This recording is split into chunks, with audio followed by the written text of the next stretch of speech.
Hello everyone, मैं यादवेंद्र आपका हार्दिक स्वागत करता हूं करंट अफेयर्स के डेली डोज में। और आज हमारी तारीख है 4 नवंबर 2022। दोस्तों, मैग्नेट ब्रेन्स बैंकिंग पर यह सेशन हर दिन सुबह 7 बजे आपके लिए अवेलेबल है।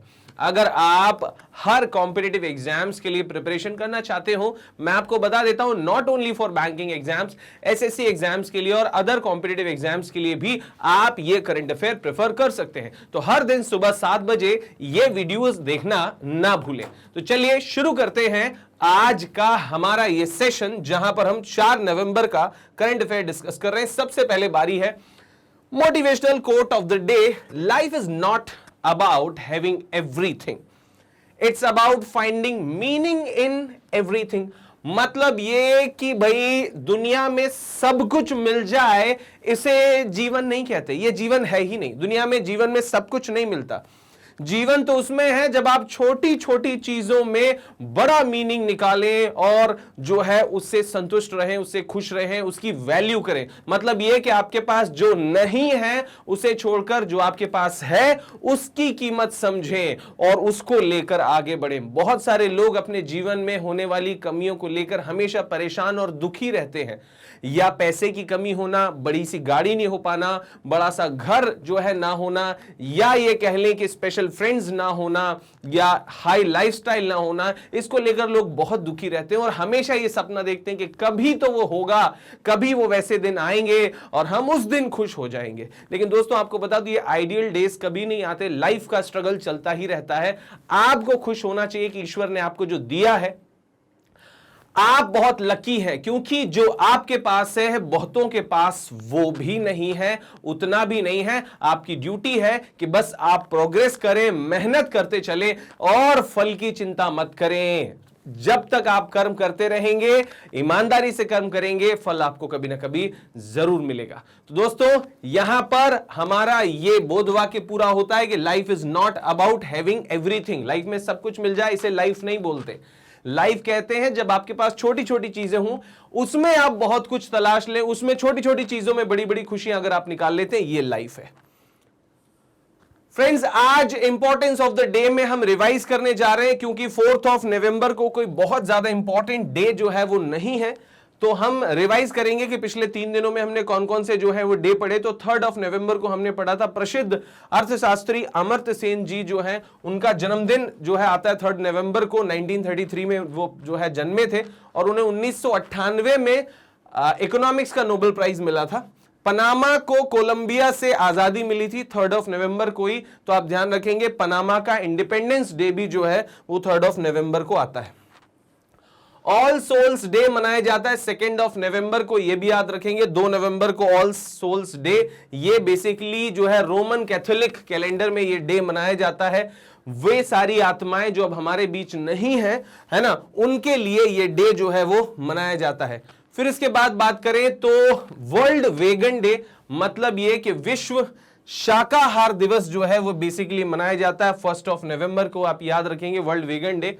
और ऑल सेंट्स डे, जितने भी संत महात्माओं का दिन है, वो भी 1 नवंबर को मनाया जाता है। तो ये आपको डेज याद रखने हैं जो हमने पढ़े हैं, जिन्हें हमने रिवाइज किया है। देखिए ध्यान से, जो 1 नवंबर है उसको मनाया जाता है आपका वेगन डे और ऑल सेंट्स डे।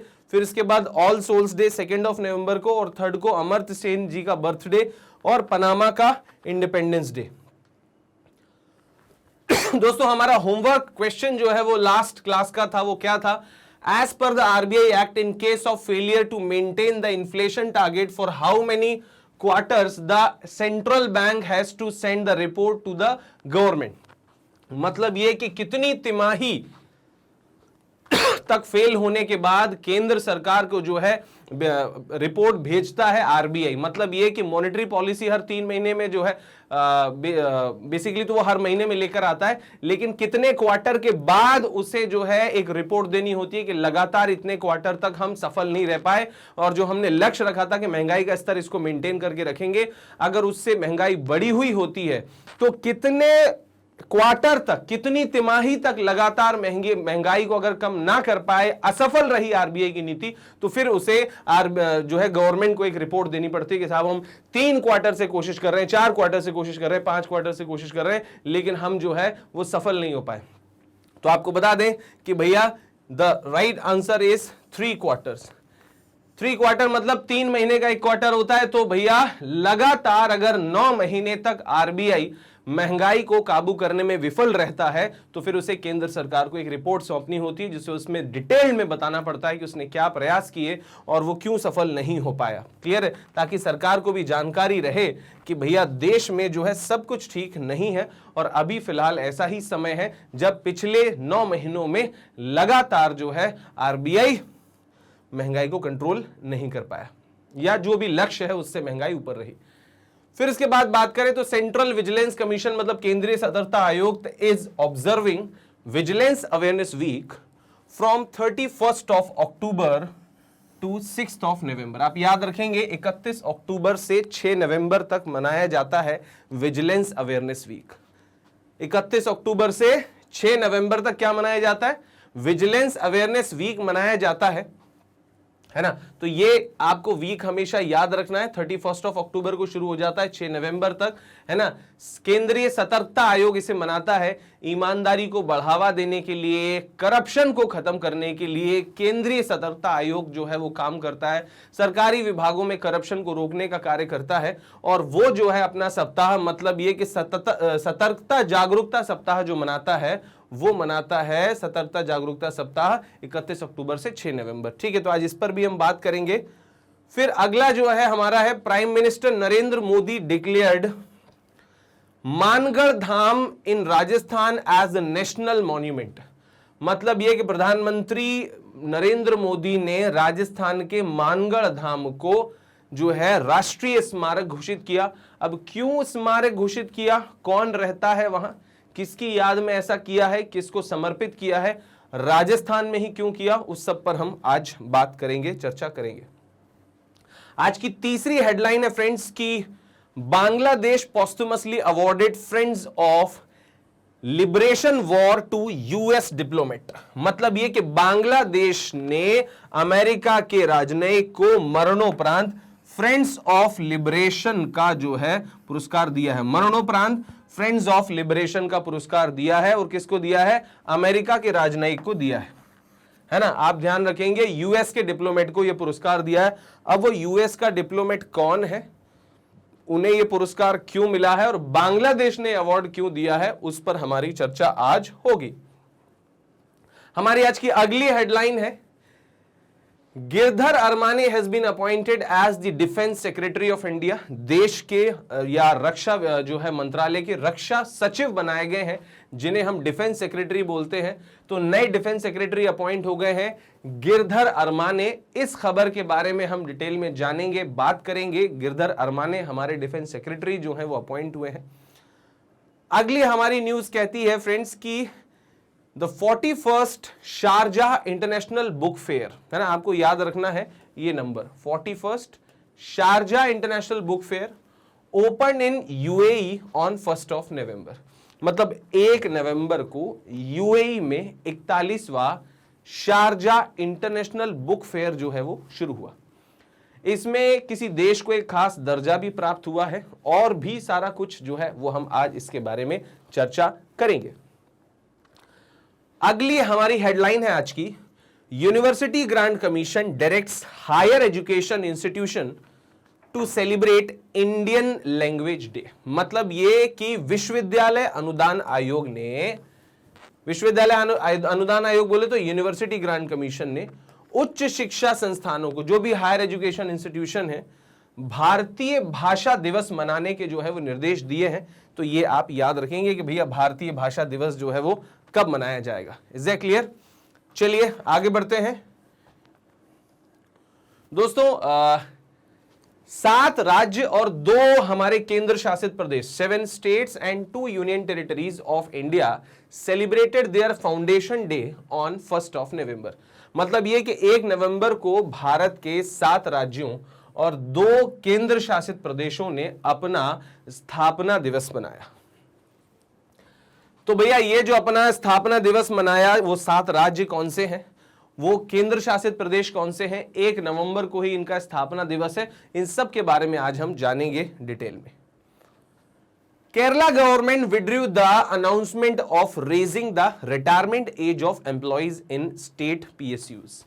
मतलब ये कि केरला सरकार ने राज्य सरकार के जितने भी संस्थान है, सरकारी संस्थान है, पब्लिक सेक्टर संस्थान है, उपक्रम है, उसमें कर्मचारियों की सेवानिवृत्ति की जो एज जो है बढ़ाने का निर्णय लिया था, अब उसे वापस ले लिया। मतलब पहले खुशखबरी दे दी, पहले आशाएं दे दी, बाद में छीन ली, है ना।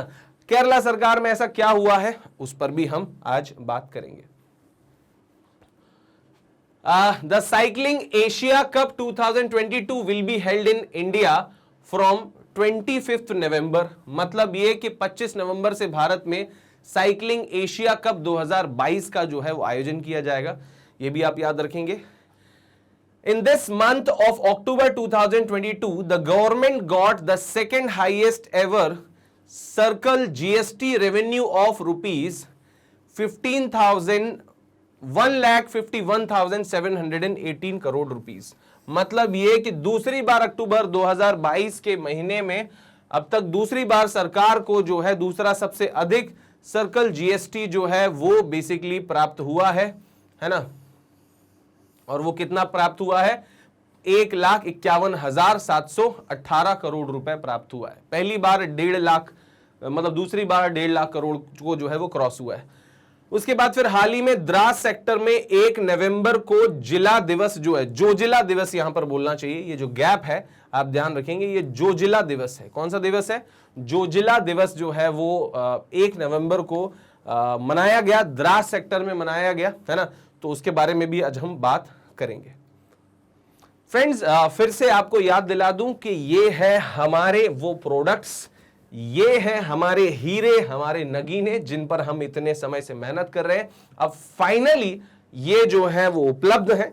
बैंकिंग अवेयरनेस की बुक हो, क्वांटिटेटिव एप्टीट्यूड की बुक हो या रीजनिंग की बुक हो, ये तीनों अवेलेबल हैं। इसमें आपको मल्टीपल चॉइस क्वेश्चंस अवेलेबल हैं, बेसिक लेवल के, मीडियम लेवल के, एडवांस लेवल के। इसमें आप सभी बैंकिंग और इंश्योरेंस एग्जाम को टारगेट रखते हुए प्रिपरेशन कर सकते हो। सबसे बड़ी खासियत इसकी यह है कि इसमें अपडेटेड लेवल के जो है वो क्वेश्चंस, अपडेटेड क्वेश्चंस हैं जो अभी के समय में एग्जाम्स में पूछे जा रहे हैं। दोस्तों, यहां पर आपको प्रैक्टिस सेशंस के लिए, अपने प्रैक्टिस जो है वो पेपर्स के लिए जो है बहुत सारे क्वेश्चंस यहां पर मिल जाएंगे और जिन्हें आप सॉल्व कर सकते हैं। 2000 प्लस क्वेश्चंस देखिए यहां पर अवेलेबल हैं, वो भी सॉल्यूशन के, है ना। प्रीवियस ईयर क्वेश्चन जो है वो भी बैंकिंग और इंश्योरेंस एग्जाम में जो भी आते हैं वो सब भी यहां पर दिए हुए हैं। तो आप ध्यान रखेंगे, अगर आप अपनी तैयारी को थोड़ा स्पीड अप करना चाहते हैं, तैयारी को आगे बढ़ाना चाहते हैं, तो अगर आप ये बुक्स चाहते हैं तो आपको करना कुछ नहीं है, आपको इस वीडियो के नीचे जो है लिंक दिया हुआ है, उस लिंक पर आप डिस्क्रिप्शन में, इस वीडियो के डिस्क्रिप्शन में एक लिंक दिया हुआ है, उस पर आप क्लिक कीजिए और क्लिक करके खुद को रजिस्टर कीजिए। जब आप उसे रजिस्टर करेंगे तो मतलब ये कि आपकी एक प्रति जो है इस बुक की वो सुरक्षित हो जाएगी, आरक्षित हो जाएगी। Is that clear? तो उम्मीद है आप जरूर इस मौके का फायदा उठाएंगे। आगे बात करते हैं। आज का हमारा पहला जो क्वेश्चन है वो है, the central vigilance commission is observing vigilance awareness week. अब यहां पर आपकी पढ़ाई शुरू हो गई। याद क्या करना है आपको? Vigilance awareness week. अब विजिलेंस अवेयरनेस वीक को हिंदी में क्या बोला जाता है? तो भैया सतर्कता जागरूकता सप्ताह। क्लियर है? अब आपको याद रखना है कि ये मनाया जा रहा है 31 अक्टूबर से 6 नवंबर, जैसे कि आज 4 नवंबर है और ये 31 अक्टूबर को शुरू हुआ और 6 नवंबर तक मनाया जाएगा। बोला क्या गया इसको? सतर्कता जागरूकता सप्ताह, 31 अक्टूबर से 6 नवंबर तक। अब वो पूछ क्या रहा है कि सतर्कता जागरूकता का 2022 का विषय क्या है? तो अब यहां पर देख ले, सिंपल सी बात कि development, democracy and economic development, फिर सेल्फ रिलायंस विद ऑनेस्टी, मतलब ईमानदारी के साथ आत्मनिर्भरता, इरेडिकेट करप्शन, भ्रष्टाचार मिटाओ, और corruption free India for developed nation, मतलब एक विकसित राष्ट्र के लिए भ्रष्टाचार मुक्त भारत। तो दोस्तों, इस बार की जो थीम है वो है, या विषय जो है वो है, corruption free India for a developed nation. ये इसकी थीम है, आप ध्यान रखेंगे, विजिलेंस अवेयरनेस वीक या सतर्कता जागरूकता सप्ताह। आपको बता दूं कि ये जो सेंट्रल विजिलेंस कमीशन है ये एक वो निकाय है जो इंडिपेंडेंट है और साथ में सरकारी भी है और ये भारत के सरकारी विभागों में होने वाले भ्रष्टाचार पर नजर रखता है और उसको जो है रोकता है। क्लियर है? और भी इसके बारे में जानकारी मैं आपको देता हूं आज। सबसे पहले सीवीसी, जिसे हम बोलते हैं central vigilance commission. The central vigilance commission is an apex Indian government body created in 1964 to address government corruption. मतलब ये कि ये जो है अपेक्स गवर्नमेंट बॉडी है, मतलब सीधा सेंट्रल गवर्नमेंट को रिपोर्ट करती है और ये 1964 में बनाई गई थी भ्रष्टाचार को दूर करने के लिए, सरकारी भ्रष्टाचार को दूर करने के लिए 1964 में ये सीवीसी बनाई गई थी। आप ध्यान रखेंगे ये एक इंडिपेंडेंट या ऑटोनोमस बॉडी है ना, जिसे भारत की केंद्र सरकार के तहत सभी सतर्कता गतिविधियों की निगरानी के लिए जो है चार्ज किया गया है। मतलब ये कि ये जो है एक ऑटोनोमस बॉडी है ना, और ये जो है वो बेसिकली क्या करती है, तो ये सेंट्रल गवर्नमेंट के अंडर में जितनी भी एक्टिविटीज होती हैं, क्लियर है, उन सब पर नजर रखती है और भ्रष्टाचार को पहचानती है और उसे दूर करने के उपाय भी करती है। क्लियर है? आगे बढ़ते हैं। Central vigilance commission is headed by central vigilance commissioner. इसके जो हेड होते हैं उन्हें बोलते हैं हम central vigilance commissioner, who is assisted by 2 vigilance commissioners, है ना। मतलब ये कि एक जो है वो सीवीसी होते हैं सेंट्रल विजिलेंस कमिश्नर और 2 होते हैं विजिलेंस कमिश्नर। तो दोस्तों फर्स्ट सीवीसी जो बनाए गए थे 1964 में वो थे एन श्रीनिवास राव। कौन थे? एन श्रीनिवास राव। ये पहले सीवीसी थे, फर्स्ट सीवीसी ऑफ इंडिया वो थे एन श्रीनिवास राव। और अभी फिलहाल जो है वर्तमान में हमारे सीवीसी हैं सुरेश एन पटेल। ये सुरेश एन पटेल जो 2021 में नियुक्त किए गए और ये अभी तक बने हुए हैं। क्लियर है? तो आप ध्यान रखेंगे सुरेश एन पटेल का नाम, ये हमारे मुख्य सतर्कता आयुक्त हैं या सेंट्रल विजिलेंस या केंद्रीय सतर्कता आयुक्त है या फिर सेंट्रल विजिलेंस कमिश्नर है हमारे। चलिए अब आगे बात करते हैं।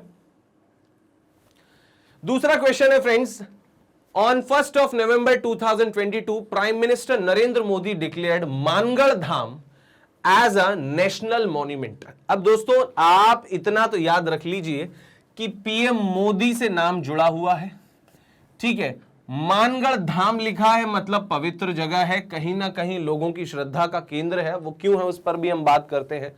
फिलहाल इसे नेशनल मॉन्यूमेंट मतलब राष्ट्रीय स्मारक घोषित किया गया। एग्जाम में हो सकता है यह भी पूछ लिया जाए कि हाल ही में राजस्थान में किस जगह को राष्ट्रीय स्मारक घोषित किया गया प्रधानमंत्री नरेंद्र मोदी के द्वारा। तो आप बता देंगे भैया मानगढ़ धाम को राजस्थान में जो है राष्ट्रीय स्मारक घोषित किया गया। इसका सही आंसर जो है वो क्या है? राजस्थान। मानगढ़ धाम नरेंद्र मोदी ने 1 नवंबर को इसे डिक्लेयर किया नेशनल मॉन्यूमेंट या राष्ट्रीय स्मारक। The Mangarh Dham a memorial to approximately 1500 tribals killed by British forces in 1913।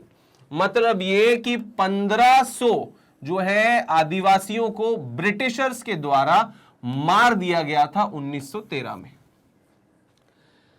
ठीक है, ये गुजरात राजस्थान की बॉर्डर पर जो है ये जगह लोकेटेड है इन बनसवाड़ा। कहां पर है ये? बांसवाड़ा जिसे अपन बोलते हैं, बांसवाड़ा डिस्ट्रिक्ट में an area with a large tribal population. इसकी जो पॉपुलेशन है वो बहुत ज्यादा है। किसकी?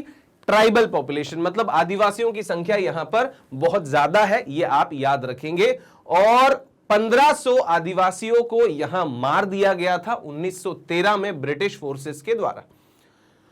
In 1913, the meeting of tribals against the Britishers in Mangarh was led by the social reformer Govind Guru, है ना।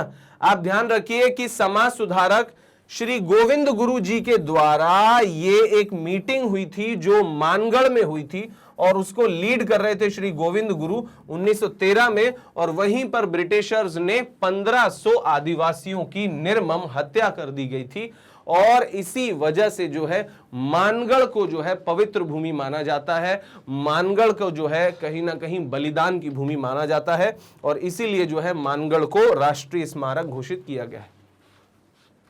आपको बता दें राजस्थान के बारे में, तो राजस्थान का जो है लार्जेस्ट इंडियन स्टेट है इन टर्म्स ऑफ एरिया।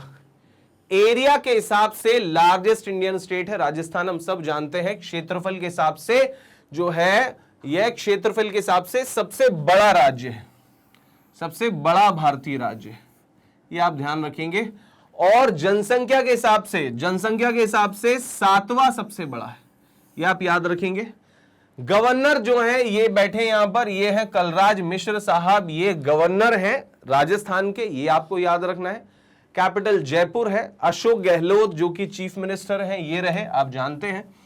और 2011-12 के अकॉर्डिंग जो जनसंख्या है वो है 6.89 करोड़। हालांकि 2011 का ही रेफरेंस देते हैं हम कि लास्ट टाइम पर जो जनसंख्या हमारी कहीं ना कहीं काउंट हुई थी, जनगणना हुई थी, वो जो है 2011 में हुई थी, है ना। अभी 2023 में होने वाली है, फिर से कोविड की वजह से 2021 में नहीं हो पाई, है ना, उसे टाल दिया गया। अभी फिलहाल जो है 2023 में होने वाली, तो ध्यान रखेंगे 6.89 करोड़ जो है लोग हैं राजस्थान में। फ्रेंड्स आगे बात करते हैं। हमारा आज का तीसरा क्वेश्चन है, which country has posthumously honoured former US senator Edward M Kennedy with the prestigious friends of liberation war. सबसे पहले तो आप अवार्ड का नाम याद कर लीजिए, नाम है friends of liberation war, friends of liberation war, friends of liberation war. Clear है? अच्छा, ये जो फ्रेंड्स ऑफ लिबरेशन वॉर है ये किसको दिया गया, तो उस व्यक्ति का नाम आप याद कर लीजिए, Edward M Kennedy, Edward M Kennedy. दोस्तों एडवर्ड एम कैनेडी जो कि अमेरिका के राजनयिक थे, अमेरिका के सीनेटर थे, राजनयिक थे, और क्योंकि बांग्लादेश के स्वतंत्रता संग्राम में इन्होंने बांग्लादेश की बहुत मदद की थी पाकिस्तान के खिलाफ, और इसी वजह से जो है उन्हें यह सम्मान दिया गया, friends of Bangladesh liberation war. तो the right answer is Bangladesh. उसने पूछा गया कि किस देश ने पूर्व अमेरिकी सीनेटर एडवर्ड एम कैनेडी को मरणोपरांत प्रतिष्ठित फ्रेंड्स ऑफ लिबरेशन वॉर सम्मान से सम्मानित किया, तो आप आंसर बोलेंगे भैया बांग्लादेश ने सम्मानित किया, नाम है एडवर्ड एम कैनेडी, और इन्हें जो अवार्ड मिला है वो है फ्रेंड्स ऑफ लिबरेशन वॉर। अब देखिए बांग्लादेश की जो पीएम है इस समय वो शेख हसीना है, ये आप ध्यान रखेंगे, शेख हसीना पीएम है बांग्लादेश की। Posthumously honoured former US senator Edward M Kennedy with the prestigious Friends of Liberation War honor on 1st of November 2022। मतलब यह कि अभी हाल ही में 1 नवंबर को यह सम्मान जो है उनकी फैमिली को, उनके परिवार के सदस्य को जो है ये दिया गया, है ना। He has been honored for his contribution to the liberation of Bangladesh, क्योंकि इनके जो बेसिकली रिलेटिव जिन्हें हम कहें कि जो थे एडवर्ड हमारे, है ना, उनको यह सम्मान इसलिए दिया गया एडवर्ड एम कैनेडी को क्योंकि उन्होंने बांग्लादेश के स्वतंत्रता संग्राम में बड़ा इंपॉर्टेंट रोल प्ले किया था, बड़ा इंपॉर्टेंट योगदान दिया था। कैनेडी टुक सेवरल स्टेप्स, इन्होंने, कैनेडी ने बहुत सारे जो है कदम उठाए, कई कदम उठाए, और वो कदम क्यों उठाए, कैनेडी ने युद्ध के अंत तक पाकिस्तान को अमेरिका से सैन्य और आर्थिक सहायता ना मिले, ये पूरी कोशिश की थी। इन्होंने बहुत सारे कदम उठाए थे जिसकी वजह से पाकिस्तान को जो है वो सैन्य सहायता या किसी भी तरह की सहायता, अमेरिका से आर्थिक सहायता नहीं मिल पाई, और इसकी वजह जो है सबसे बड़े रहे वो थे एडवर्ड एम कैनेडी, और इसी वजह से एडवर्ड एम कैनेडी को बांग्लादेश ने जो है फ्रेंड्स ऑफ लिबरेशन वॉर जो है उसका सम्मान दिया। आपको बता दें बांग्लादेश लिबरेशन वॉर जो है 1971 में हुआ था, है ना। मार्च 1971 से दिसंबर 1971 तक ये जो है वॉर चला था, और भारत ने भी इसमें बड़ा इंपॉर्टेंट रोल प्ले किया था। जैसे कि आप जानते हैं कि जब भारत को भारत मिला था तो जो है बेसिकली हमने उसे 3 हिस्सों में बांटा था। ये तो आप सभी जानते ही हैं। अभी फिलहाल हमारे पास इस तरह से भारत है ना। यहां जो है वो पाकिस्तान है, ये आप जानते हैं, है ना। और यहां बांग्लादेश है, ये भी आप जानते हैं।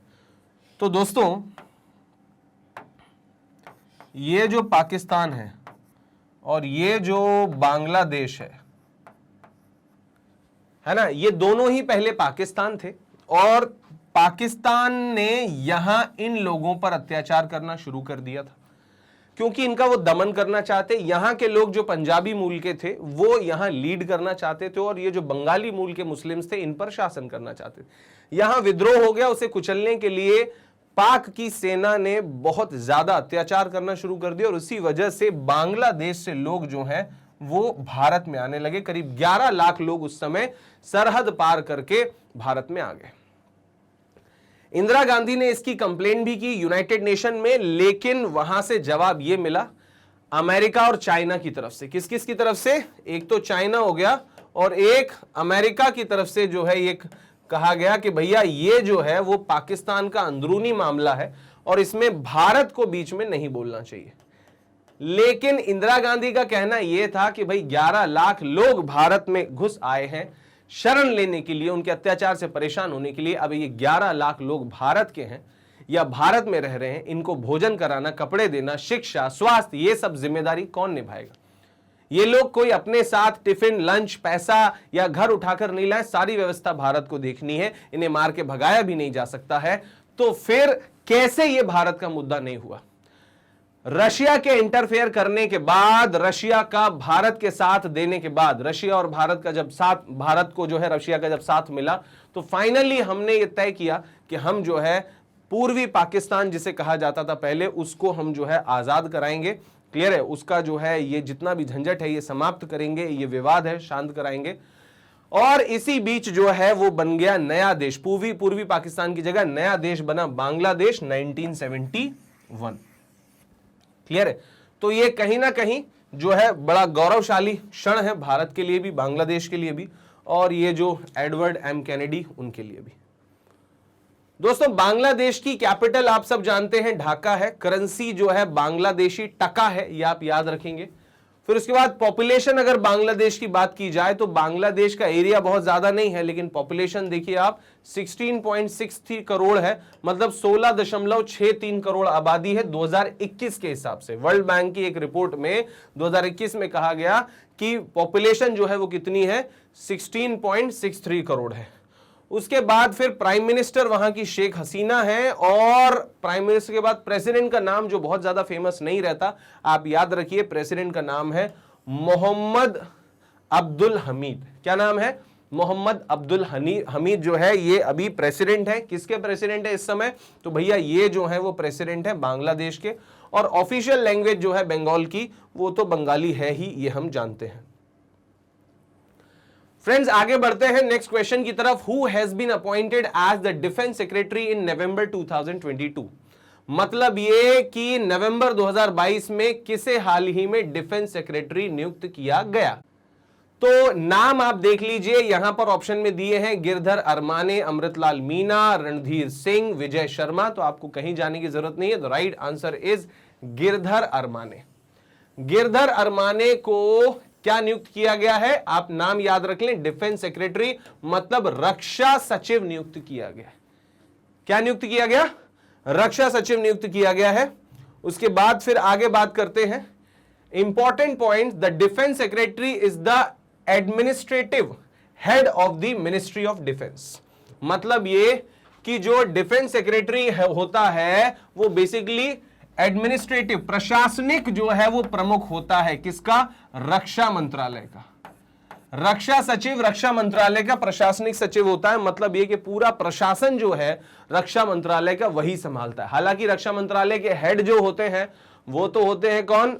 रक्षा मंत्री, जो अभी राजनाथ सिंह हैं, लेकिन जो प्रशासन पूरा संभालते हैं वो रक्षा सचिव संभालते हैं। और हमारे जो रक्षा सचिव जो हैं वो इस समय बन गए हैं, आप ध्यान रखेंगे, गिरधर अरमाने। ये गिरधर जी की फोटो है, मेरे तो गिरधर जी है ना। तो गिरधर अरमाने जो है ये हमारे रक्षा सचिव हैं, मन में इनकी तस्वीर बसा लीजिए आप, है ना। फिर नेक्स्ट अगली बात करते हैं। The 41st Sharjah international book fair was inaugurated by Sheikh Sultan Al Qasimi. मतलब ये कि 41वां शारजा इंटरनेशनल बुक फेयर जो है वो शेख सुल्तान अल कासमी के द्वारा जो है इनॉग्रेट किया गया, उद्घाटन किया गया। The ruler of Sharjah city of United Arab अमीरात ऑन 1 नवंबर 2022।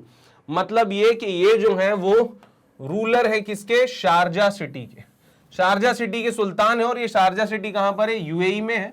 और 1 नवंबर 2022 को इन्होंने शारजा इंटरनेशनल बुक फेयर का जो है उद्घाटन किया। अब ध्यान रखिए, Sharjah international book fair, Hindi में अगर आप कहोगे तो क्या बोलोगे भैया, आप बोलोगे 41वां शारजा अंतरराष्ट्रीय पुस्तक मेला। ठीक है, उद्घाटन किसने किया, तो अमीरात के शारजा शहर के शासक शेख सुल्तान अल कासिमी, शेख सुल्तान अल कासिमी, इन्होंने उद्घाटन किया। अब वो पूछ रहा है आपसे क्वेश्चन में कि पुस्तक मेले में गेस्ट ऑफ ऑनर जो है कौन सा देश है, किसको गेस्ट ऑफ ऑनर का सम्मान मिला। तो ऑप्शन है इंडिया, पाकिस्तान, इटली और स्पेन। आप इंडियन हैं तो ऑब्वियसली दिल धक धक करेगा इंडिया के लिए। पाकिस्तान हो नहीं सकता, इतनी इज्जत है नहीं उसकी। इटली और स्पेन भी हो सकते हैं, लेकिन इंडिया का मन माने तो भी मत लगाना, क्योंकि राइट आंसर है इटली। इटली जो है इस बार गेस्ट ऑफ ऑनर है यूएई में शारजा इंटरनेशनल बुक फेयर में। और कौन से नंबर का बुक फेयर है ये, 41st, है ना। सुल्तान अल कासमी जो है, शेख सुल्तान अल कासमी ने इसका उद्घाटन किया। इटली जो है वो गेस्ट ऑफ ऑनर कंट्री है। फिर दोस्तों संस्करण का जो विषय है, ये तो सारा कुछ बताया कि भैया ये जो है बुक फेयर है 2 नवंबर से 13 नवंबर तक चलेगा भाई साहब, है ना। 2 से 13 नवंबर 2022 तक चलेगा। और दूसरी बात यह है कि इसका जो थीम है इस बार की वो क्या है, बुक फेयर की थीम है वो क्या है, तो स्प्रेड द वर्ड एंड, है ना। यहां पर ये जो है वो लिखा हुआ है स्प्रेड द वर्ड, जो कि इस बार का विषय है ना। मतलब ये कि भैया सीधी बात, शब्दों को फैलाओ। यहां पर कहने का मतलब है कि शब्दों के जरिए, लेखों के जरिए अपनी सोच, बड़ी सोच जो है वो पूरी दुनिया तक फैलाओ। स्प्रेड द वर्ड्स मतलब लोगों को लिखने और पढ़ने के लिए प्रेरित किया जाए, इसका जो है बुक फेयर का उद्देश्य है। तो स्प्रेड द वर्ड जो है बड़ी बढ़िया सी थीम है, और मुझे लगता है ये याद ही रहने वाली है। क्यों याद रहने वाली, क्योंकि बुक्स में क्या होते हैं, वर्ड होते हैं। बुक्स अगर बिकेंगी, बुक्स फैलेंगी तो क्या फैलेंगे, वर्ड्स फैलेंगे। तो स्प्रेड द वर्ड जो है वो थीम है ना। देखिए भैया उद्घाटन चल रहा है। अब आगे बात करते हैं next. The publication division of ministry of information and broadcasting is participating from the India side. मतलब आपसे पूछा जाए कि भैया 41वें शारजा इंटरनेशनल बुक फेयर में भारत से किसने जो है पार्टिसिपेट किया, तो आप लिखेंगे सूचना प्रसारण मंत्रालय का प्रकाशन विभाग। क्लियर है, publication division of ministry of information broadcasting, है ना। सूचना प्रसारण मंत्रालय का, है ना, इंफॉर्मेशन ब्रॉडकास्टिंग का कौन सा, पब्लिकेशन डिवीजन। पब्लिकेशन डिवीजन मतलब सीधा प्रकाशन विभाग। प्रकाशन विभाग ने यूएई में इस बुक फेयर में हिस्सा लिया है, भारत का प्रतिनिधित्व किया है, आप ध्यान रखेंगे। आगे बात करें तो यूएई अमीरात के बारे में आप कुछ जाने तो सबसे पहले प्रेसिडेंट कौन है, तो प्रेसिडेंट है ये भाईजान, प्रेसिडेंट है मोहम्मद बिन जायद अल नहयान। इनका नाम जो है बड़े इत्मीनान से याद कीजिएगा क्योंकि नाम काफी लंबा है, मोहम्मद बिन जायद अल नहयान। और ये पुत्र हैं शेख खलीफा बिन जायद अल नहयान के। शेख खलीफा जी का हाल ही में निधन हो गया था। प्रधानमंत्री मिलने भी गए थे, है ना, जब इनका निधन हुआ उसके कुछ समय बाद, है ना, मिलके भी आए। और उनके पुत्र शेख मोहम्मद बिन जायद अल नहयान जो है वो अब फिलहाल बेसिकली सुल्तान की कुर्सी पर है, प्रेसिडेंट है। कैपिटल जो है अबू धाबी है यूएई की। करेंसी जो है यूएई दिरहम है, दिरहम ध्यान रखेंगे। पॉपुलेशन की बात की जाए तो भैया 99 मिलियन है। अब 99 मिलियन तो आप 100 मिलियन मान लो, चलो देखो भैया 1 मिलियन बराबर कितना होता है, तो 1 मिलियन बराबर होता है 10 लाख। 10 मिलियन बराबर कितना हो गया? 1 करोड़। और 100 मिलियन बराबर कितना हो गया? 10 करोड़। मतलब ये कि यूएई की आबादी है 10 करोड़। 10 करोड़ लोग हैं और भारत में ऐसे 14 यूएई बसते हैं। मतलब ये कि हमारी आबादी होने वाली है लगभग 140 करोड़। तो आप समझ सकते हैं कितना डिफरेंस है ना, समृद्धि में और पॉपुलेशन में। क्योंकि वहां जो है समृद्धि है, क्योंकि पॉपुलेशन कम है, रिसोर्सेज जो है वो ज्यादा से ज्यादा लोगों को अवेलेबल है। यहां पर लोग ही लोग हैं, रिसोर्सेज हैं पर लोग कुछ ज्यादा ही है, और इसी वजह से शायद कहीं ना कहीं भारत को अभी समय लगेगा। हम भी आएंगे ऊपर, एक दिन जरूर आएंगे, लेकिन समय लगेगा। The University Grant Commission UGC has directed all higher education institution to observe Indian Language Day every year on। मतलब सबसे पहले यूनिवर्सिटी ग्रांट कमीशन को हिंदी में कहा जाता है विश्वविद्यालय अनुदान आयोग। इसने जितने भी हायर एजुकेशन इंस्टीट्यूशन हैं, मतलब उच्च शिक्षा संस्थान हैं, उनको भारतीय भाषा दिवस मनाने का निर्देश दिया। कौन सा दिवस मनाने का निर्देश दिया? भारतीय भाषा दिवस मनाने का निर्देश दिया है। और ये निर्देश का जो है किस तारीख को मनाने का दिया है, ऐसा क्वेश्चन में वो पूछ रहा है। तो आप जो है वो बताएंगे कि भैया हर साल भारतीय भाषा दिवस अब मनाएगा यूनिवर्सिटी ग्रांट कमीशन। अक्टूबर में नहीं क्योंकि निकल चुका है, नवंबर में नहीं क्योंकि इसकी बात नहीं हुई, बात है दिसंबर की। 11 दिसंबर को अब भारतीय भाषा दिवस मतलब इंडियन लैंग्वेज डे मनाएगा। कौन मनाएगा? University grant commission. और वो किसको मनवाएगा? तो जितने भी हमारे हायर एजुकेशन इंस्टीट्यूशन हैं वो सब इंडियन जो है लैंग्वेज डे बेसिकली मनाएंगे 11 दिसंबर। तो इस तरह से इस क्वेश्चन के एग्जाम में आने के चांसेस जो है 10 टाइम्स बढ़ जाते हैं। क्योंकि भैया पहली बार ये डे डिक्लेयर हुआ है, इसी बार इसका अनाउंसमेंट हुआ है, अभी तक मनाए भी नहीं है, आने वाला है। तो अब जो भी एग्जाम सामने आए उसमें आप ये क्वेश्चन जरूर पाएं, आई गारंटी। चलिए अब आगे बात करते हैं। नेक्स्ट इंपॉर्टेंट पॉइंट्स की अगर बात करें तो in notice the UGC said that the day will be observe to create language harmony. मतलब ये कि बेसिकली जो भाषा समानता है, भाषा सद्भाव है, उसको बनाने के लिए जो है बेसिकली ये डे मनाया जाएगा। And to develop a conductive environment, है ना, या conducive environment for learning Indian languages. मतलब ये कि बेसिकली भारतीय भाषाओं को सीखने का एक माहौल क्रिएट करने के लिए ये भारतीय भाषा दिवस जो है वो मनाया जाएगा। December 11 is also the birth anniversary of poet Subramania Bharati. ये ध्यान रखिए, ये है सुब्रमण्यम भारती जो कि कवि थे, है ना। 1882 में इनका जन्म हुआ, तो 1921 में इनकी डेथ हुई थी। 1921 में आपको याद दिला दूं, एक सन मुझे जो याद आया 1921, वो इसलिए आया क्योंकि इसमें इंपीरियल बैंक की स्थापना हुई थी। अब आपसे कोई पूछे कि भैया इंपीरियल बैंक की स्थापना हुई थी किन बैंकों से मिलकर बना था 1921 में, तो आप बता देंगे bank of Bengal, bank of Bombay और बैंक ऑफ मद्रास। ये तीनों से मिलकर 1921 में बना इंपीरियल बैंक, और आगे जाके इंपीरियल बैंक ही बन गया क्या? SBI। क्लियर है?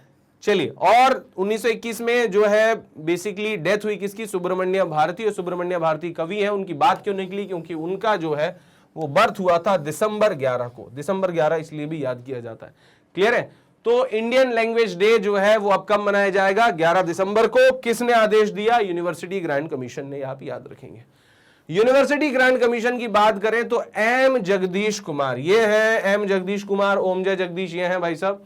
और हेडक्वार्टर जो है दिल्ली में है। 1956 में मतलब 1956 में जो है वो बना था यूनिवर्सिटी ग्रांट कमीशन, ये स्थापित हुआ था, आपको याद रखना है। ठीक है, चलिए आगे बढ़ेगा कारवां 7वें क्वेश्चन की तरफ। Indian state and union territories Lakshadweep and Puducherry celebrates their foundation day on 1st of November every year. Which of the following state is not in the list? मतलब ये कि 7 भारतीय राज्य और 2 केंद्रीय शासित प्रदेश 1 नवंबर को अपना स्थापना दिवस मनाते हैं। तो इन ऑप्शंस में से कौन सा ऐसा राज्य है जो अपना स्थापना दिवस 1 नवंबर को नहीं मनाता है? तो हरियाणा का स्थापना दिवस 1 नवंबर को है, केरला का स्थापना दिवस 1 नवंबर को है, कर्नाटका का स्थापना दिवस 1 नवंबर को है, लेकिन उत्तराखंड का स्थापना दिवस 1 नवंबर को नहीं है, 1 नवंबर को नहीं है। So the right answer is D option जो है वो करेक्ट है ना। मतलब इसमें लिखा है कि कौन सा राज्य जो है सूची में नहीं है। क्लियर है, ध्यान रखेंगे। Which of the following state is not in the list, कौन सा राज्य जो है वो सूची में नहीं है, तो उत्तराखंड नहीं है, क्योंकि उत्तराखंड जो है वो अपना जो जन्मदिन है वो बेसिकली 1 नवंबर को नहीं 9 तारीख को मनाता है। अभी इसके बारे में भी हम बात करेंगे।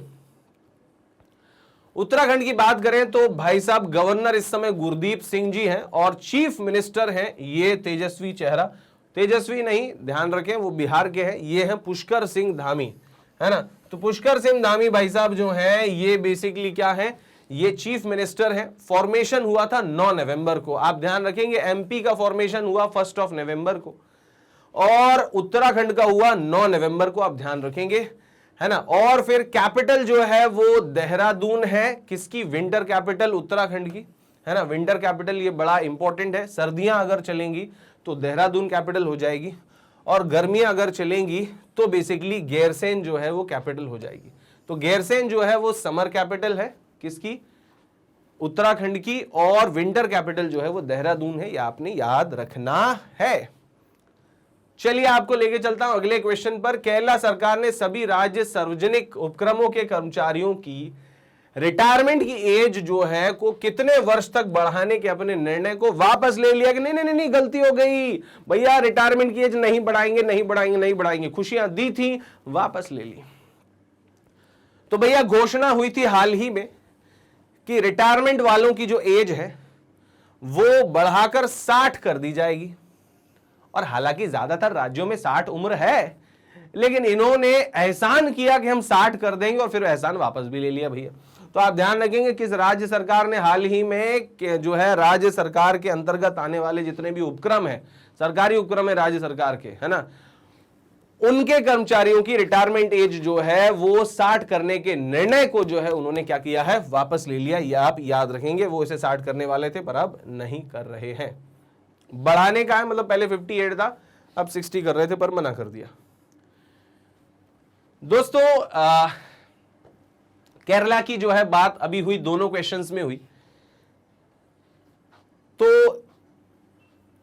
और दूसरी बात की यहां पर एक और बात ये हुई कि 1 नवंबर को जो है बेसिकली सारे जितने भी ये स्टेट हैं ये सब अपना एस्टेब्लिशमेंट डे मनाते हैं। तो यहां पर मैं आपको वो नाम बता रहा हूं, जैसे कि आंध्र प्रदेश, हरियाणा, छत्तीसगढ़, केरला, कर्नाटक, पंजाब और मध्य प्रदेश।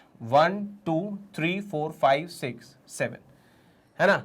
आप ध्यान रखेंगे अगर आप जब मैप बनाएंगे, है ना, तो मैप में भी इसको मार्क करना आप सीख लीजिए, तो आपको थोड़ा सा काम जो है वो आसान हो जाएगा।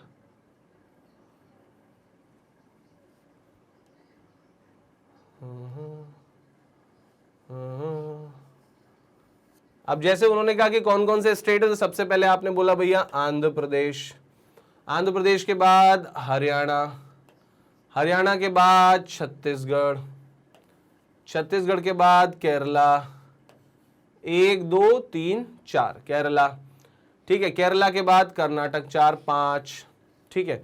फिर इसके बाद पंजाब एंड मध्य प्रदेश, तो पंजाब जो है हो गया 6 और मध्य प्रदेश हो गया 7।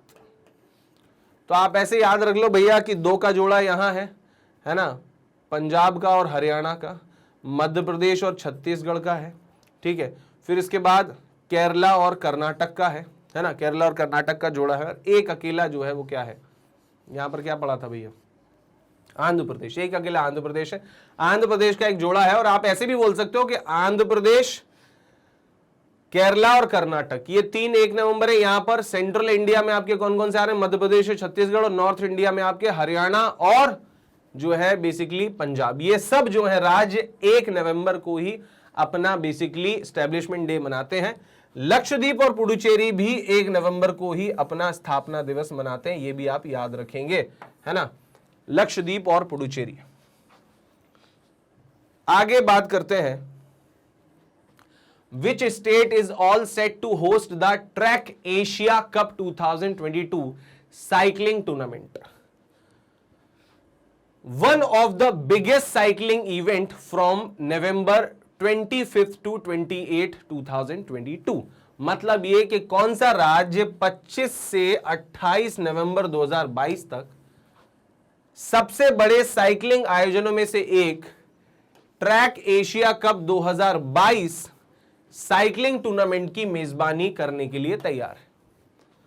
तो भैया आपको बता दूं, वो राज्य है केरला। क्लियर है? ट्रैक एशिया कप जो है साइकिलिंग का टूर्नामेंट है और ये 25 से 28 नवंबर को आयोजित होगा। 25 से 28 नवंबर को आने वाला है। आज आप 4 नवंबर को खबर पढ़ रहे हो, मतलब सीधा सीधा 21 दिन अभी बाकी हैं। आज से ठीक 21वें दिन जो है ये cycling Asia track Asia cup जो है साइकिलिंग का टूर्नामेंट शुरू हो जाएगा। कहां पर? केरला में, आपको याद रखना है। ठीक है, उसके बाद फिर बात करें तो earlier Tamil Nadu also celebrates it's foundation day. यहां पर जो है ये बेसिकली एक इंफॉर्मेशन और मैं आपको देना चाह रहा हूं कि जो केरला की बात फिर से निकली है, तो केरला के साथ साथ आपको तमिलनाडु का पड़ोस का भी जो है मैं बात बता दूं कि जो केरला है वो तो अपना जन्मदिन मतलब एस्टैब्लिशमेंट डे 1 नवंबर को मनाता है। पहले तमिलनाडु भी मनाता था, लेकिन 2021 में Tamil Nadu formation day would be celebrated on 18 जुलाई, ऐसा अनाउंसमेंट कर दिया गया। क्लियर है? तो आप ध्यान रखेंगे, है ना। जैसे मैंने आपको बताया कि भैया हरियाणा और पंजाब की जोड़ी है, एमपी और छत्तीसगढ़ की जोड़ी है। क्लियर है ना। हरियाणा पंजाब, एमपी छत्तीसगढ़, उसके बाद केरला कर्नाटक इनकी जोड़ी है और साथ में आंध्र प्रदेश भी है। क्लियर है? तो ये करके ऐसा 1 2 3 4 5 6 7 ये 7 हैं जो 1 तारीख को मनाते हैं अपना एस्टेब्लिशमेंट डे। और पहले तमिलनाडु भी मनाया करता था, लेकिन 2021 से जो है अब तमिलनाडु जो है अपना एस्टेब्लिशमेंट डे बेसिकली कब मनाएगा? तो 18 जुलाई को मनाएगा। ये ध्यान रखेंगे, 18 जुलाई। क्लियर है? ये तमिलनाडु भाई साहब, ये नीलगिरी आप देख रहे हो, ये इरोडू देख रहे हो, ठीक है, ये कृष्णागिरी देख रहे हो, ये वेलूर देख रहे हो। क्या बात है, बढ़िया। मैप देखने में बहुत मजा आता है। आगे बात करते हैं। Kerala is all set to host the track Asia cup 2022 cycling tournament, one of the biggest cycling event from November 25 to 28, है ना यहां पर। और केरल 25 से 28 नवंबर 2022 तक track Asia cup 2022 cycling tournament की मेजबानी करने के लिए पूरी तरह से तैयार है। 200 साइकिलिस्ट इसमें हिस्सा लेंगे। 25 देशों से ये साइकिलिस्ट पधारेंगे केरला में, है ना। और साथ साथ में जो है बेसिकली आपको बता दें कि जो पहली बार दिल्ली के बाहर जो है ये कार्यक्रम आयोजित हो रहा है, मतलब इससे पहले ये दिल्ली में किया जाता था, अभी दिल्ली के बाहर हो रहा है। और वो कहां पर हो रहा है? केरला में, है ना। 200 साइकिलिस्ट 25 देशों से 25 नवंबर से 28 नवंबर तक केरला में मौजूद रहेंगे। Track Asia cycling tournament. The Track Asia Cup is also the selection of Asian countries for the 24 Paris Olympic. मतलब ये कि भैया ये पेरिस ओलंपिक का टिकट भी मिल सकता है साइकिलिंग में, है ना। अगर जो देश अच्छा परफॉर्म करेंगे एशिया के, तो ये ट्रैक एशिया कप जो है वो सिलेक्शन गेट बन सकता है या गेट ऑफ सिलेक्शन बन सकता है। यहां से 2024 के पेरिस ओलंपिक का टिकट मिल सकता है। मतलब यहां पर अब ये बात आपके दिमाग में आनी चाहिए कि 2024 का ओलंपिक किधर होना है? पेरिस में होना है, ये आप याद रखेंगे। ओके, काफी देर से केरला की बातें चल रही हैं, तमिलनाडु की बातें चल रही हैं, इसलिए बीच बीच में मैं आपके लिए इंफॉर्मेशन लेता आ रहा हूं ताकि मोनोटोनस ना हो जाए। केरला जो है वो बेसिकली चीफ मिनिस्टर यहां के पिनाराई विजयन है, ये आप देख लें। फिर इसके बाद आरिफ मोहम्मद खान जो है यहां के गवर्नर है। और नंबर ऑफ डिस्ट्रिक्ट्स जो है वो केरला में 14 हैं। लोकसभा की सीट जो है 20 है, राज्यसभा की सीट 9 है। और स्टेट एनिमल जो है इसका इंडियन एलिफेंट है और स्टेट बर्ड है वो है ग्रेट हॉर्नबिल, है ना। तो ये आप याद रखेंगे, इसके बारे में इंफॉर्मेशन है ना, तो जो कि मैंने आपको केरला के बारे में बताई है। अब दोस्तों एक और बात आपको बता दूं, केरला की ही जब बात निकल रही है तो नेशनल पार्क्स जो हैं वो कौन कौन से हैं, तो अनामुदी नेशनल पार्क, जिसे अनामुदी शोला नेशनल पार्क भी बोला जाता है, इराविकुलम नेशनल पार्क भी जो है वो केरला में है। वैसे मैंने आप सबको शॉर्ट ट्रिक से भी याद कराया हुआ है ना, एक बार और आपको रिवाइज करा दूंगा आने वाले वीडियोस में। मेथीकट्टम शोला नेशनल पार्क भी है, ठीक है, फिर पम्बाडुम नेशनल पार्क भी है, फिर पेरियार नेशनल पार्क भी है ना, और साइलेंट वैली नेशनल पार्क भी है। क्लियर है ना, अना, इरा, साइलेंट वैली, मेथी, पेरियार और पम्बाडुम, है ना, ये अपनी शॉर्ट ट्रिक थी। तो इससे ये, अच्छा डैम की बात करें तो इडुकी डैम जो पेरियार रिवर पर है, मुला पेरियार ग्रेविटी डैम है जो पेरियार रिवर पर है, उसके बाद फिर क्या है, ये पजासी डैम जो है वो जिसे अपन कुल्लूर बराज भी बोलते हैं, वो भी जो है केरला में है।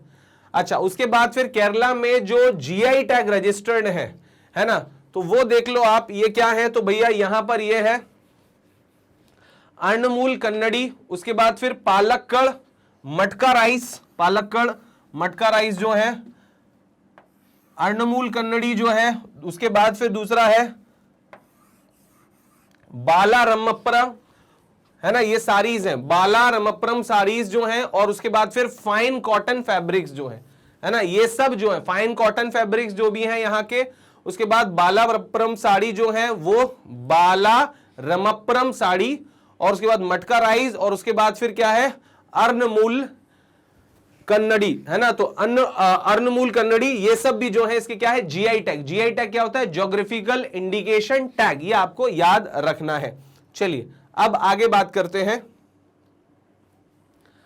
कंसीडर द फॉलोइंग स्टेटमेंट, निम्नलिखित कथनों पर जो है आप विचार करें कि भैया GST revenue in the month of October 2022 was rupees 1,51,718 crore रुपए, ठीक है, और ये जो है सेकेंड हाईएस्ट मंथली कलेक्शन है जीएसटी का अभी तक, ठीक है, ये पहला पॉइंट एकदम सही है ना, इतना ही कलेक्शन हुआ है आपका अक्टूबर का जो जीएसटी कलेक्शन है 1,51,718 करोड़। दिवाली का मंथ था भाई, पैसे तो आने थे। This is the second time that the gross GST collection has crossed rupees 1.5 lakh crore figure in 2022। मतलब ये कि 2022 में ये दूसरी बार है कि जो है ये आंकड़ा 1.5 लाख करोड़ के पार गया है ना, आफ्टर कलेक्शन इन अप्रैल 2022। मतलब ये कि इससे पहले अप्रैल में भी 1.5 लाख करोड़ के ऊपर का जीएसटी कलेक्शन गया था, तो ये भी जो है एकदम पॉइंट सही है। अब बात करते हैं अगला पॉइंट, तीसरा पॉइंट क्या है, CGST collection stood at rupees 26,039 crore रुपए। CGST central goods and service tax, है ना, ये तब लगता है जब एक ही स्टेट में माल बन रहा है और बिक रहा है। और दूसरा एसजीएसटी, एसजीएसटी जो है 33,396 करोड़ मिला है, state goods and service tax, ये भी तब लगता है जब एक ही स्टेट में माल बन रहा है और बिक रहा है। फिर इसके बाद मतलब ये कि अगर बेसिकली एक ही राज्य के 2 शहरों में माल बनता है या उसमें बिकता है, मतलब दूसरे राज्य में माल नहीं जाता, तो 2 टैक्स लगते हैं, एक सीजीएसटी और एक एसजीएसटी, और दोनों जीएसटी का आधा आधा हो जाता है। किसी प्रोडक्ट पे अगर 18% लगता है तो भैया 18% पे 9% जो है वो क्या हो जाता है, सीजीएसटी, और 9% हो जाता है एसजीएसटी, ठीक है। फिर इसके बाद which of the above statement is correct, तो मैं बता दूं भैया सारे करेक्ट हैं। आईजीएसटी जो है वो 81,778 करोड़ रुपए आया है। अगर एक ही स्टेट में नहीं, अगर किसी दूसरे स्टेट से सामान आ रहा है और किसी और स्टेट में बिक रहा है तो सिर्फ सेंट्रल गवर्नमेंट टैक्स लेती है, वो आईजीएसटी कहलाता है। तो ये है 81,778 करोड़ रुपए। अगर एक ही स्टेट में लेन देन हो रहा है तो सीजीएसटी और एसजीएसटी लगते हैं, अगर 2 राज्यों में अंतरराज्यीय लेन देन है तो आईजीएसटी लगता है। तो ये इसके आंकड़े एकदम सही है। The right answer is all 1, 2 and 3, ये जो है वो करेक्ट आंसर है, आप याद रखेंगे। चलिए आगे बात करते हैं। On which day Zojila day was celebrated at Zojila war memorial near Dras. Dras sector के पास जोजिला युद्ध स्मारक में, है ना, जोजिला युद्ध स्मारक पर जोजिला दिवस जो है किस दिन मनाया गया। अब भैया जोजिला दिवस जो है वो किस दिन मनाया गया ये आप देख लो भैया।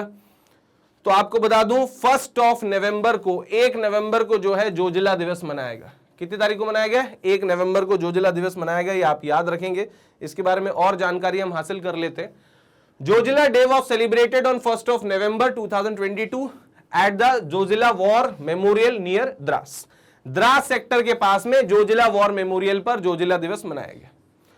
1948 में ऑपरेशन बाइसन, कौन सा ऑपरेशन? ऑपरेशन बाइसन में 1948 में भारतीय सैनिकों द्वारा वीरता पूर्वक कार्रवाई का जश्न मनाने के लिए यह जो है वो मनाया गया था, जो लद्दाख के प्रवेश द्वार जोजिला दर्रे की बर्फीली ऊंचाइयों पर शुरू किया गया था, है ना। तो आपको बता दूं कि भैया हमने शत्रु को जो है बेसिकली मजा चखाया 1948 में ऑपरेशन बाइसन में, और उसी के तहत जो है हम जोजिला डे सेलिब्रेट करते हैं, जो कि 1948 में इंसिडेंट हुआ था। क्लियर है? चलिए अब आगे बात करते हैं। The battle was also historical because tanks were used for the first time in such a height। मतलब ये कि पहली बार इतनी हाइट पर जो है वो टैंक यूज किए गए थे, है ना। तो अब इतनी हाइट पर जो है टैंक यूज किए गए थे पहली बार, तो इसी वजह से जो है ये जाना जाता है Zojila day symbol of the indomitable spirit of bravery and never say die attitude of the Indian army. Zojila दिवस जो है वो इंडियन आर्मी का नेवर से डाई एटीट्यूड जो है वो झलकाता है, वो दर्शाता है कि भैया कभी भी जो है वो मरने नहीं देना अपने आप को, हर हाल में जीतना है और देश के लिए जीतना है। नेवर से डाई, कभी भी ये मत बोलो कि भैया मर जाएंगे, डरने का नहीं, मारने का। ये एटीट्यूड जो है भारतीय आर्मी का, ये प्रदर्शित करता है जोजिला दिवस, जो 1 नवंबर को हम मनाते हैं। दोस्तों question number 12, the ministry of textile has approved how many strategic research project worth about ₹74 crore in various sectors under the national mission of technical textile.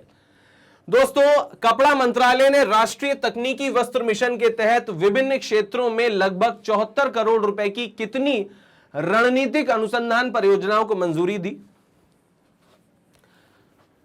तो आपको बता दूं कि कपड़ा मंत्रालय ने जो है बेसिकली 74 करोड़ रुपए की, है ना, एक तकनीकी मिशन जो है वस्त्र मिशन जो है लॉन्च हुआ है, और 74 करोड़ रुपए की लागत रहेगी, और 74 करोड़ रुपए की लागत से 20 परियोजनाओं की अनुशंसा की है, 20 परियोजनाओं को मंजूरी दी है ना। अब आप इसके बारे में और ज्यादा जानना चाहते हैं तो यहां देख सकते हैं कि भैया कपड़ा मंत्रालय ने राष्ट्रीय तकनीकी वस्त्र मिशन के तहत, कौन सा मिशन है ये?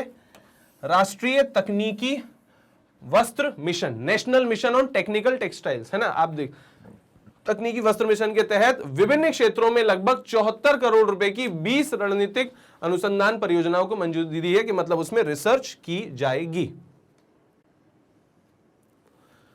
Which organization has developed the airborne basically locust control system to deal with the locust attack? मतलब ये कि टिड्डियों के हमले से निपटने के लिए किस संगठन ने एयरबॉर्न टिड्डी नियंत्रण प्रणाली विकसित की है? आपको पता है पाकिस्तान की तरफ से टिड्डियों का आक्रमण भी होता है भाई साहब, सिर्फ सैनिकों का नहीं, आतंकवादियों का नहीं, टिड्डी भी आते हैं वहां से।